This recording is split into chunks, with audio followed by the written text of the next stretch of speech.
யாக்கோபு ஒரு நாள் அவருடைய பிள்ளைகளை பார்த்து சொல்கிறாரு, இப்படியே ஒருத்தர் முகத்தை பார்த்து ஒருத்தர் சும்மாவே ஏன் உட்காந்துட்டே இருக்கீங்க, சும்மா உட்காந்துருக்கனால என்ன நடக்க போகுது, நாமளும் உயிரோடு இருக்கன்னா சாப்பிட்டு தானே ஆகணும், எகிப்தில் தான் தானியம் நிறைய கிடைக்குதுன்னு சொன்னாங்க, போய் வாங்கிட்டு வாங்க அப்படின்னு சொன்னேன்னு சரின்னு சொல்லிட்டு இந்த 10 சகோதரர்களும் கிளம்புறாங்க.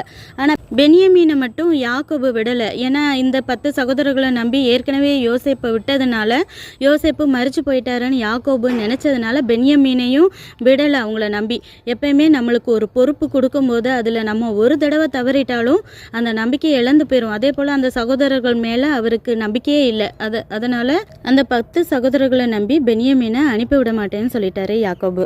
தானியத்தை வாங்க வந்த 10 சகோதரர்களும் யோசேப்பு அதிபதியாக இருக்கிறாருன்னு தெரியாமல் யோசேப்புக்கு முன்னாடி போய் நின்று அவர் காலில் 10 பேரும் விழுந்து எந்திரிக்கிறாங்க. ஆனால் யோசேப்பு பார்த்த உடனே இவங்களாம் நம்ம சகோதரர்கள் தான் அப்படின்னு கண்டுபிடிச்சிட்டாரு.